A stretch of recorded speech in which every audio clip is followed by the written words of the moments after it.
हाँ, क्या पूछ रहे थे? कि मैम ये 3 मंथ का भी जाता है, finally panel respond WTO member for 3 month ना मैम? अच्छा, टाइम ड्यूरेशन पूछ रहे हैं क्या? ऐसा कुछ? Yes ma'am. टाइम ड्यूरेशन सबसे पहले कंसल्टेशन में जाते थे, जो 60 डेज का टाइम ड्यूरेशन 60 डेज। 60 डेज के यस अंदर मैम। कुछ ना कुछ रिपोर्ट मिल जाना चाहिए, और उसके बाद फिर पैनल सेटअप के पास जाता था। ठीक है, पैनलिस्ट के पास, panel setup and panelist appointment. ठीक है, जो रहता था यस मैम, 45 डेज 45 डेज। मिलता था, एंड आफ्टर दैट 6 मंथ का टाइम मिलता था फाइनल पैनल रिपोर्ट के लिए, 2 पार्टीज। 6 यस मंथ का ma'am. Final panel report, 2 parties. ठीक है, तो आपका छूटा कहाँ था? उसी के बाद मैम था finally panel respond WTO member for. इसके बाद जो है पूरा ही बता देते, 6 मंथ हो गया, उसके बाद yes final panel report to WTO member, जो 3 वीक्स का था, 3 वीक्स। मैम। ठीक है, उसके यस। बाद dispute settlement body adopts report. ठीक है, वो 60 डेज का था। Dispute settlement body adopts report, alright, that was of yes. 60 days, जो मिला करके टोटल 1 ईयर हो रहा था। ठीक यस है, मैम। इफ नो अपील, ये 1 ईयर का इफ नो अपील, ब्रैकेट में लिखवाई थी ना, 1 year when no with no appeal, appeal. और विदाउट व्हेन नो। अपील। हाँ, विदाउट अपील आगे 60 to 90 डेज मैंने लिखाया था, अपील्स रिपोर्ट। ठीक है, without appeal 1 year, without appeal 1 year, फिर अगर अपील होगा तो 60 to 90 डेज के अंदर अपील रिपोर्ट मिलना चाहिए। फिर next 30 days dispute settlement body adopts appeal report, yes ma'am. और लास्ट में मतलब वो 3 महीना और ऐड हो गया। ठीक है, मतलब 1 ईयर था। ठीक है, उसके अलावा अगर अपील दोबारा हुआ तो 3 महीना और ऐड हो गया। ऑलराइट, और कुछ? No ma'am. ठीक है, अब देखिए, ये जो इंडस्ट्रियल सिकनेस है, it is very small topic. यहाँ पे सबसे पहले हम लोग को ये जानना जरूरी है, पहले इंडस्ट्रियल सिकनेस कहते किसको है। आप अपना मॉड्यूल निकालिए, मॉड्यूल में पेज नंबर 185 देखिए अपना। ठीक है, फटाफट देखते जाइए, समझते जाइए। Yes ma'am. ठीक है, अब देखिए, इंडस्ट्रियल सिकनेस की बात हो रही है, तो डिफरेंट ऑर्गेनाइजेशन डिफरेंट डेफिनेशन दिए हुए हैं इंडस्ट्रियल सिकनेस के बारे में। सबसे पहले ये सीका, इसका फुल फॉर्म आपको पता होना चाहिए, सिक इंडस्ट्रियल कंपनीज, सिक इंडस्ट्रियल कंपनीज एक्ट। ऑलराइट, सिक इंडस्ट्रियल कंपनीज एक्ट 1985। इनके अकॉर्डिंग यूनिट सिक कब कहलाएगी? नंबर 1, जब इसका registration, a unit which is at least registered for 7 years। ठीक है, पहला कंडीशन। दूसरा कंडीशन, इनकर cash loss for the latest and immediate preceding year. What do you mean by immediate preceding year? मतलब जस्ट लास्ट ईयर में भी उसका मतलब कंटिन्यूस लॉस ही हो रहा है। ठीक है, और थर्ड आपका कंडीशन है, have accumulated loss equal to और exceeding its entire net worth. ठीक है, एक्यूमुलेटेड लॉस मतलब पूरा, एक्यूमुलेटेड लॉस मतलब क्या? टोटल जो लॉस हो रहा है उसका, वो एक्सीड कर रहा है नेट वर्थ से, मतलब जितना उसकी कैपेसिटी है उससे ज्यादा उसको लॉस लग रहा है। ठीक है, तो ये था इसका डेफिनेशन बाय सिक्का। ठीक है, तो ये सब याद रखने वाला चीज है। अब क्वेश्चन, वीक यूनिट हम कब बोलेंगे? एज डिफाइंड बाय सिक्का, weak unit are those unit which has number 1 accumulated losses equal to or exceeding 50% of its peak net worth। ठीक है, नंबर 1 है 50% of its peak network. Second है current ratio, standard ratio क्या माना जाता है? 1:1। ठीक है, करंट रेशियो का स्टैंडर्ड माना जाता है 1:1, लेकिन उससे भी नीचे है, एंड अगेन हाँ, वो सिक यूनिट कहलाएगी। फिर suffer a cash loss is in the immediately preceding year. ठीक है, इमीडिएट प्रीसीडिंग ईयर में भी कंटिन्यूस उसको लॉस ही हो रहा है। ठीक है, उस केस में भी ये अकॉर्डिंग टू सीका है। डन। अब देखिए, यस मैम। अब जो क्वेश्चन आपको आया था आपके असाइनमेंट में, रीजन फॉर इंडस्ट्रियल सिकनेस, तो हम लोगों के असाइनमेंट में तो एक एक्सटर्नल काउज और इंटरनल काउज था, है ना? एक्सटर्नल और इंटरनल पूछा जा रहा था, आपको क्वेश्चन पूछा गया था विच वन इज एक्सटर्नल या इंटरनल, क्या था क्वेश्चन असाइनमेंट में? What is the external cause of ma'am याद नहीं है, बस इतना industrial पता है इंटरनल या फिर एक्सटर्नल, पता नहीं कौन था causes of industrial question sickness था था ये मैम। याद था ना, या था causes of yes industrial, internal causes of industrial sickness यही क्वेश्चन यही चार था मैम। हुआ था। तो एक्सटर्नल इंटरनल तो समझ में आया, लेकिन एक और टर्म है यहाँ पे एक्सोजेनस और इंडोजेनस। ठीक है, तो ये आपको ध्यान रखना है। दो फैक्टर है which are responsible for industrial sickness. Which are those factor? Exogenous and endogenous. What is exogenous? Similar to external factor. ठीक है, एक्सोजेनस हो गया, जैसे मान लीजिए आपका अगर एग्जांपल लूं, गवर्नमेंट पॉलिसी, ठीक है, फिर distribution and price change in the investment pattern, ठीक है, रॉ मटेरियल, पावर का शॉर्टेज, ट्रांसपोर्ट का शॉर्टेज, रॉ मटेरियल का शॉर्टेज, ठीक है, डिटोरिएटिंग इंडस्ट्रियल रिलेशन, ये सारा आ जाएगा आपका एक्सोजेनस में। ऑलराइट, अब फिर यस मैम। आ जाइए एंडोजेनस में। तो एंडोजेनस में क्या क्या आ जाएगा आपका? इंटरनल वाला चीज, जैसे मिसमैनेजमेंट हो गया, ठीक है, डाइवर्सन ऑफ फंड हो गया, रॉन्ग डिविडेंड पॉलिसी हो गया। तो ये सब क्या होता है? ऑर्गेनाइजेशन के अंदर हो गया ना, तो ऑर्गेनाइजेशन के अंदर मींस एंडोजेनस, ठीक है। And few scholars have also defined it into two category, that is external and internal. अब एक्सटर्नल जो भी हम लोग पढ़े एक्सोजेनस में, वो आ जाएगा एक्सटर्नल, ठीक है। जो हम पढ़े हैं इंडोजेनस में, दिख रहा है आपको पेज नंबर 187, दिख रहा है कि नहीं दिख रहा है? Yes ma'am. ठीक है, इधर से क्वेश्चन आया था। अब देखिए यस मैम। एक्सटर्नल काउज में अब पावर कट है, ठीक है, इरेगुलर सप्लाई ऑफ इनपुट है, डिमांड एंड क्रेडिट रिस्ट्रेन है, गवर्नमेंट पॉलिसी है। इसमें से कोई भी टर्म वगैरह समझने में कोई दिक्कत? No ma'am. Just straightforward है। ऑलराइट, फिर इंटरनल काउज की अगर मैं बात करूं, तो रॉन्ग लोकेशन एंड प्लानिंग, ठीक है। ये रॉन्ग लोकेशन ऑब्वियसली कोई बाहर का तो फैक्टर है नहीं, ये आपकी मैनेजमेंट डिसाइड करती है, ठीक है, कि किधर इंडस्ट्री का सेटअप होना चाहिए, ठीक है, आपके प्रमोटर्स लोग डिसाइड करते हैं। तो again this is internal factor. तो आपका रॉन्ग लोकेशन एंड प्लानिंग हो गया, डिफेक्टिव प्लांट एंड मशीनरी हो गया, ठीक है। फिर इंटरप्रेन्योरल इनकम्पिटेंस, इनकम्पिटेंस कहने का मतलब क्या हुआ? जो आपके काम करने वाले हैं, ठीक है, वही कॉम्पिटेंट नहीं है, they don't have that much skill, ठीक है। तो ये आपका आ जाएगा इसमें इंटरनल काउज में। Financial problem is again one of the internal cause. Financial problem. हाँ, देन मैनेजमेंट प्रॉब्लम, ठीक है। ये सब आपका है यस मैम। इंटरनल और एक्सटर्नल प्रॉब्लम, ठीक है। Internal causes. बात आती है इंडस्ट्रियल सिकनेस के यस मैम। देखिए, इंडस्ट्रियल सिकनेस का आरबीआई अलग डेफिनेशन दे रखा है, सिक्का अलग डेफिनेशन दे रखा है, ठीक है। तो वो डेफिनेशन से पूछते नहीं है, ठीक है, बस हम लोग एक बार रीडिंग दे देंगे, ठीक है, वो आप रीडिंग दे दीजिएगा। इंटरनल एक्सटर्नल काउज पता हो गया। अब हम लोग को आना है रेमेडियल मेजर्स पे। रेमेडियल मेजर की बात करूं तो सबसे पहले सबसे ओल्डेस्ट स्टेप था नेशनलाइजेशन का, ठीक है। Remedial measure of sick unit की अगर मैं बात करूं, if you talk about remedial measure of sick unit, the oldest step which was taken for this rehabilitation of industrial unit और सिक इंडस्ट्रियल यूनिट वाज नेशनलाइजेशन, ठीक है। सिक हो रहा है, नेशनलाइज कर दो। तो इसके चक्कर में क्या होता था कि जब इंडस्ट्री सिक होने लगती थी, तो बहुत जो मैनेजमेंट है वो वेट करते रहता है कि अच्छा है डिक्लेयर हो जाए सिक यूनिट और कंपनी नेशनलाइज हो जाएगी, ठीक है। तो ये प्रूव नहीं हुआ अच्छा स्टेप, ठीक है, इसको अच्छा स्टेप नहीं माना गया। तो एक नेशनलाइजेशन से बढ़ करके, और यहाँ पे देखिए next, mister George Fernandes, former union minister for industry, ठीक है, इस पॉलिसी को इंडस्ट्रियल सिकनेस के लिए मेजर के लिए ये पॉलिसी रखा गया है, ठीक है। क्या क्या पॉलिसी है? Number 1, the government should make suitable arrangement for monitoring and detecting industrial sickness at an early stage.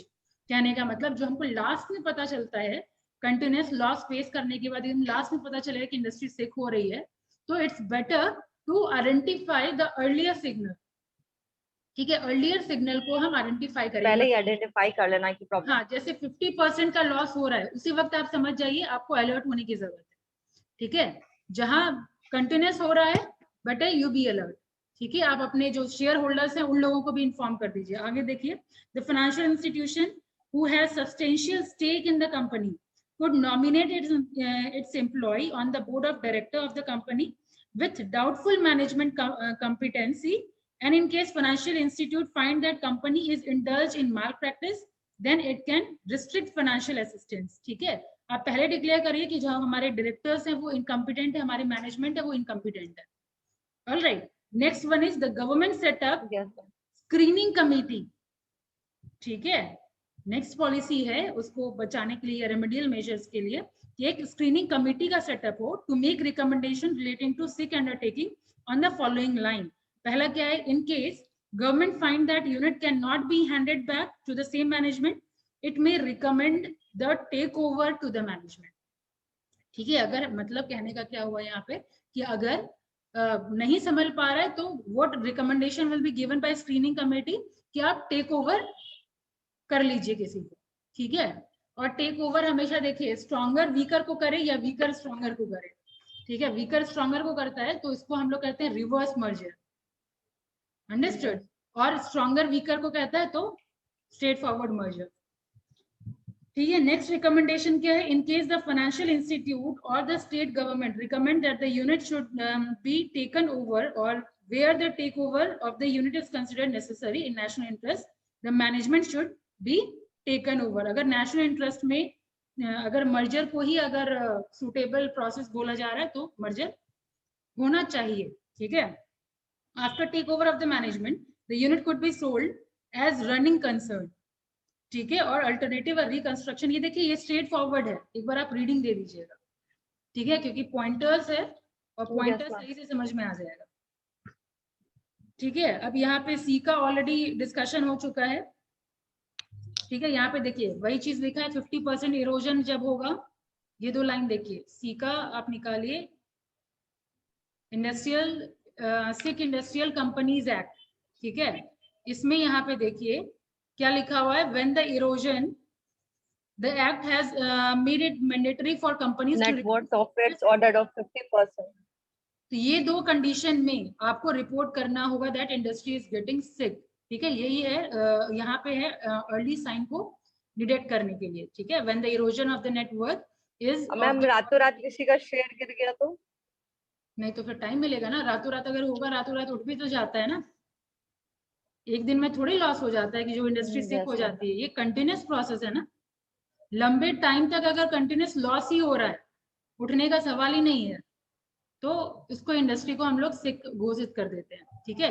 देखिए 50% अगर नेट वर्थ हो रहा है, ठीक है, उस केस में आप रिपोर्ट करेंगे। फिर next is when the erosion of the net worth is 100% और मोर, ठीक है। पहले 50% में करेंगे और 100% में तो ऑब्वियसली आपके पास दूसरा ऑप्शन है नहीं, ठीक है। अब देखिए remedial measure steps taken by bank. अब बैंक क्या करती है, सबसे पहला कि वर्किंग कैपिटल के लिए एडिशनल फैसिलिटी प्रोवाइड करती है। देखिए number 1, grant of additional working capital facility to overcome the shortage of working capital faced by such unit, है ना। तो पहला तो वर्किंग कैपिटल आपको देगी, फिर बाकी फाइनेंशियल इंस्टीट्यूशन, अब आगे देखिए गवर्नमेंट जो कंसेशन देती है, टैक्स बेनिफिट, वो सब तो देती ही है, ठीक है। गवर्नमेंट भी टैक्स बेनिफिट देती है, फिर लोन वगैरह थोड़ा कम कर देती है। कंसेशन में देख लीजिएगा ये सब दिया हुआ है कि गवर्नमेंट टैक्स बेनिफिट देगी, कंसेशन देगी, आपका एक्साइज लोन वगैरह जो है वो ग्रांट करेगी, ठीक है। अब ये और एक यहाँ पे बेनिफिट है आपका, इस इंस्टीट्यूशन का गठन हुआ था, the industrial reconstruction corporation of India, दिख रहा है स्वाति? Yes ma'am.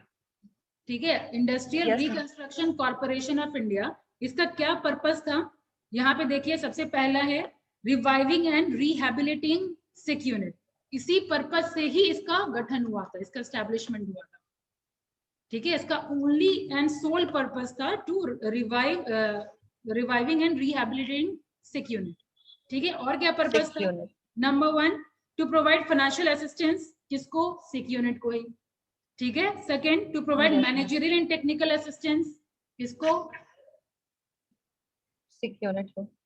थर्ड है देखिए secure assistance of other financial institution and government agency for insuring revival and rehabilitation, ठीक है। To provide merchant payment service for amalgamation and merger, ठीक है। ये सारी कंसल्टेशन की सर्विस, ये सारी फैसिलिटी आपको IRCI देती थी। अब इसमें चेक क्या करना है, IRCI बाद में आपका बैंक में कन्वर्ट हो गई, फुल फ्लेजेड बैंक, देखिए industrial reconstruction bank of India, ठीक है। और उसके बाद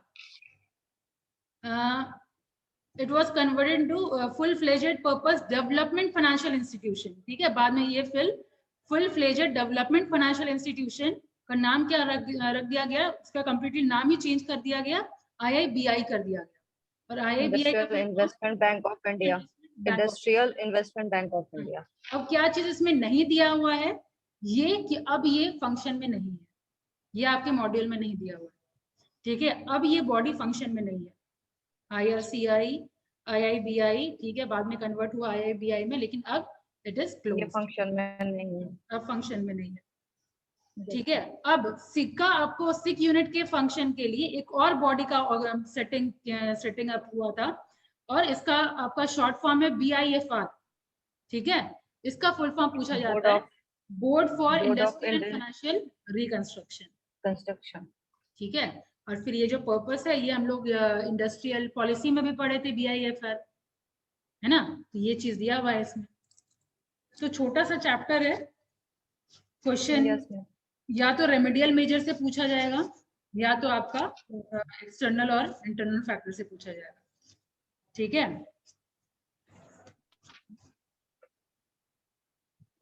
मेरे हिसाब से बहुत इजी चैप्टर है, छोटा चैप्टर है, एक बार आप रीडिंग दे दीजिएगा, अगर कोई प्रॉब्लम चैप्टर छोटा तो है, कोई टर्म समझने में प्रॉब्लम होगा तो पूछ लीजिएगा नेक्स्ट क्लास में। टाइम इतना कम बचा है, मुझे लग रहा है क्या पढ़ाऊं क्या छोड़ूं लग रहा है सब थोड़ा थोड़ा पढ़ा दूं, कोई भी क्वेश्चन नया ना लगे, क्योंकि कोई चीज अगर अनटच रह जाएगा ना तो फिर लगेगा कि ये क्वेश्चन कहाँ से पूछा गया।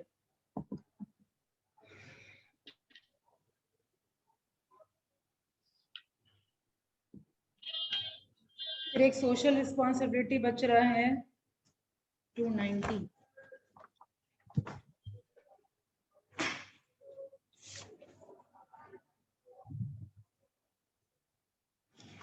थोड़ा मैं ब्रीफ बता देती हूँ आपको कि सोशल रिस्पॉन्सिबिलिटी बेसिकली है क्या, ठीक है। आपको कोई आइडिया सोशल रिस्पॉन्सिबिलिटी का? स्वाति, एक बार आप निकाल लीजिए पहले मॉड्यूल में, ये जो कॉर्पोरेट सोशल रिस्पॉन्सिबिलिटी होता क्या है। देखिए वर्ड इसमें लिखा है social responsibility, what do you mean by social responsibility? Society, ma'am business के तौर पे सोशल रिस्पॉन्सिबिलिटी हुआ कि उसका ग्रोथ हुआ मैम इकोनॉमिकली, ये सब। हाँ, जैसे अगर इंडस्ट्री सेटअप होता है तो कहीं ना कहीं सोसाइटी का कुछ ना कुछ तो हैम्पर जरूर हुआ होता है, या तो उसके इंडस्ट्री सेटअप से पॉल्यूशन हुआ, ठीक है, इस वजह से हैम्पर हो रहा है, या फिर आप कुछ डंपिंग कर रहे हैं उससे हो सकता है कुछ हैम्पर हो रहा हो, ठीक है। या फिर आप ये बोलिए कि ये चूंकि इतना प्रोग्रेस हुआ तो सोसाइटी के अपलिफ्टमेंट के लिए भी उसको कुछ करना चाहिए, ठीक है। सारा प्रॉफिट वो अपने ही बिजनेस में लगाए, इट इज नॉट गुड, ठीक है। तो इसीलिए इंडिया में स्पेशली, बाकी जगह तो ऐसा कुछ एक्ट वगैरह पास नहीं हुआ, लेकिन इंडिया में प्रॉपर इसको मतलब कंपलसरी कर दिया गया है, ठीक है। अब पहले होता क्या है वो समझिए कि कॉर्पोरेट के ऊपर एक ये सोशल ऑब्लिगेशन होता है, ठीक है। कॉर्पोरेट के ऊपर बड़े बड़े इंटरप्राइजेस के ऊपर, बड़े बड़े बिजनेस के ऊपर ये एक ऑब्लिगेशन होता है कि सोसाइटी के लिए वो कुछ करे, ठीक है। और वो क्या करना चाहिए वो कंपनीज एक्ट में शेड्यूल 7 में लिस्टेड है, ठीक है। उससे बाहर अगर आप कुछ करते हैं तो वो CSR में इंक्लूड नहीं होगा, राइट। एक दो डेफिनेशन बस लिख लीजिए आप CSR का। जैसे एक आपका डेफिनेशन दिया गया है,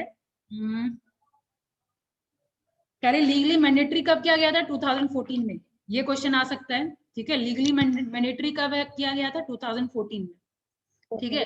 अब 14 में मैंडेटरी करने के बाद बहुत जो छोटे दायरे के जो भी बिजनेसमैन है वो ऑब्जेक्ट करने लगे कि अपना बिजनेस तो ठीक से चलता ही नहीं है, ठीक है। तो हम लोग सोशल वेलफेयर क्या करें, ठीक है, सोशल रिस्पॉन्सिबिलिटी क्या पूरा कर पाएंगे।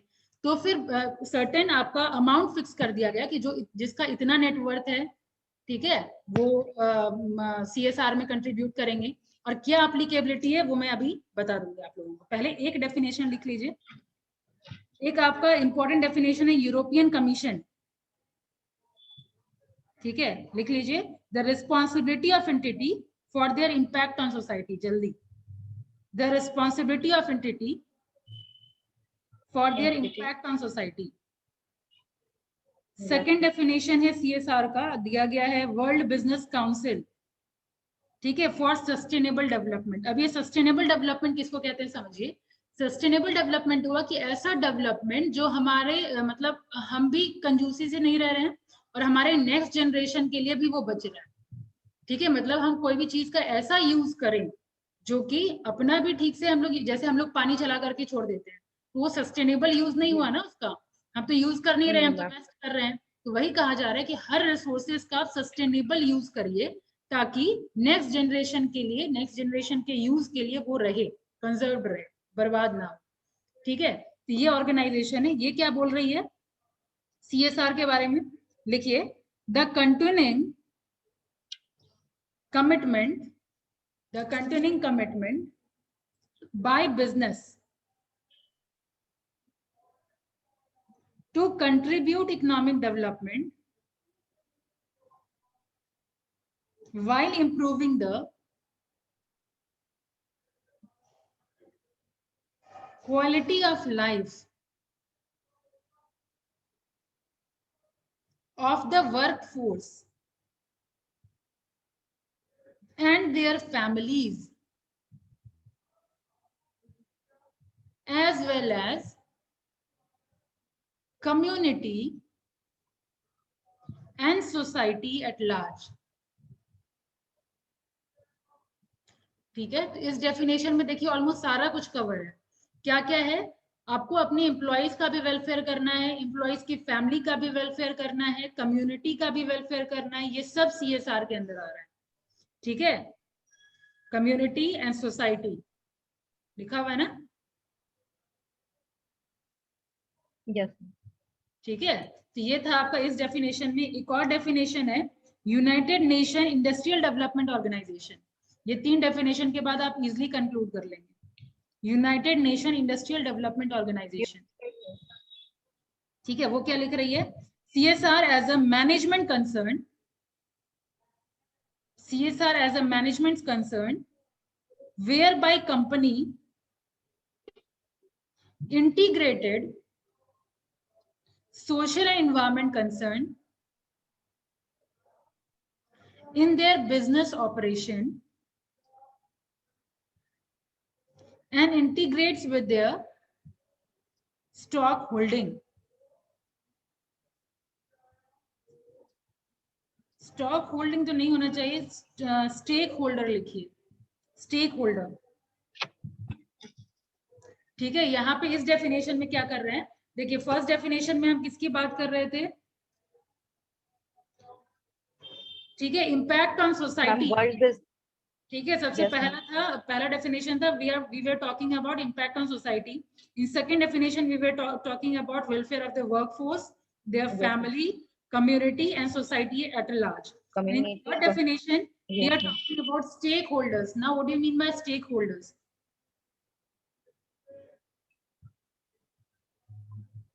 हाँ? स्टॉक होल्डर तो जानते हैं जो स्टॉक करता है। स्टेक होल्डर, स्टॉक होल्डर तो हम जानते हैं जो स्टॉक होल्डर होता है। चेक कर लीजिए, स्टॉक होल्डर नहीं लिखे ना, स्टेक होल्डर। स्टेक होल्डर नहीं तो stakeholder no ma'am, stakeholder लिखे हैं। ठीक है, मैं बता देती हूँ। स्टेक होल्डर मतलब क्या हुआ कि जो लोग आपके बिजनेस से कनेक्टेड हैं वो सब स्टेक होल्डर के अंदर आ जाएंगे, जैसे कि चाहे वो कस्टमर हो, चाहे वो गवर्नमेंट हो, स्टॉक होल्डर, आपका शेयर होल्डर, सब इसी में आएंगे।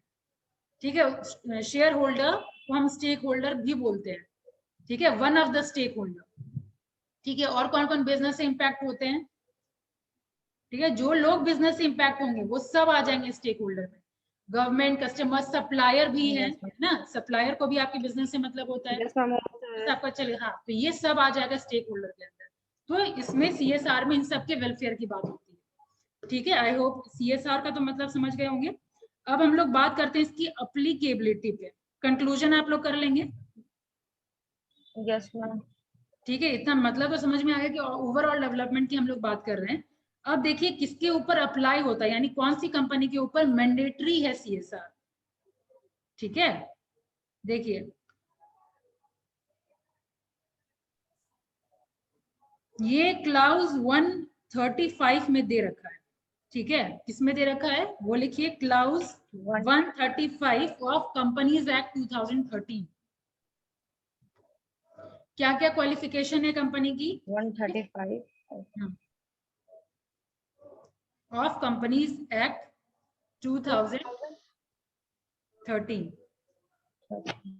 अब क्वालिफिकेशन लिखिए, कितना कितना अमाउंट होना चाहिए जो CSR उसको करना ही करना पड़ेगा। Number 1, it is applicable to the company an annual turnover. Annual turnover मतलब क्या? नेट सेल की बात हो रही है यहाँ पे, ठीक है। नेट सेल, एनुअल टर्नओवर मतलब नेट सेल की बात हो रही है। कितना होना चाहिए? हाँ, कितना होना चाहिए? 1000 crore and more. 1000 crore and more हो गया। ये अमाउंट गलत नहीं होना चाहिए, 1000 करोड़ एंड मोर, ठीक है। सेकेंड पॉइंट लिखिए, नेट वर्थ। अब ये नेट वर्थ का मतलब क्या? वेल्थ। नेट वर्थ का मतलब कि हम यहाँ पे वेल्थ की बात कर रहे हैं। कितना वेल्थ होना चाहिए? Of ₹500 crore and more. 500 crore and more. All right. 1000 crore and more, and that's worth 5,000 crore and more. Yes, ma'am. 500 crore and more. Yes, 5000 ma'am. लिखे हैं। Yes, ma'am. 5,000 crore and more. अब वो बोल रही हूँ 5000 नहीं है, 500 करोड़ है। sorry, ma'am. 500 crore and more. हाँ, Yes, ma'am. अब लिखी हूँ थर्ड और फिर पॉइंट, म्यूट करके बोल रहे हैं आप। अब लिखिए थर्ड पॉइंट फटाफट, net profit after deduction of losses. ठीक है, ये net profit of ₹5 crore and more, ये होगा 5 करोड़ एंड मोर। तो आपने लिखा, यही 3 है क्वालिफिकेशन। पहले आपका नेट सेल होना चाहिए 1000 करोड़, फिर वेल्थ आपका होना चाहिए 500, फिर आपका नेट प्रॉफिट होना चाहिए 5 करोड़ एंड मोर। ठीक है, अमाउंट सही है?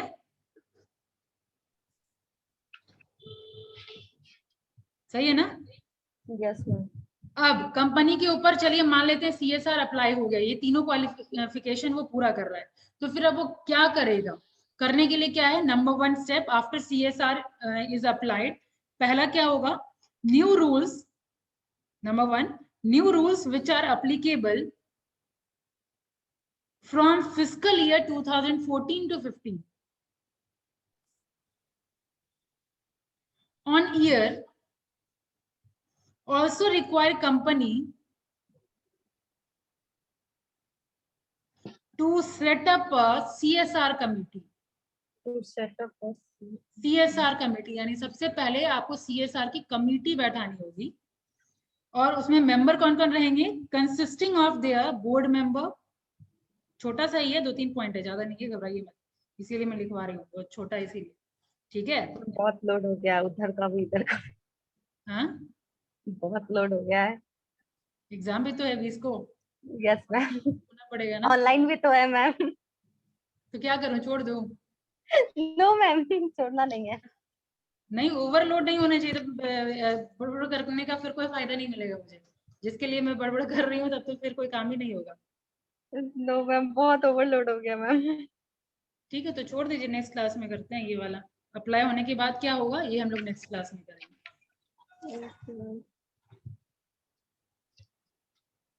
भागेंगे तो साथ लेके भागेंगे ना, अकेले थोड़ी भागना है। No ma'am. ठीक है, नेक्स्ट क्लास में करती हूँ फिर इसको।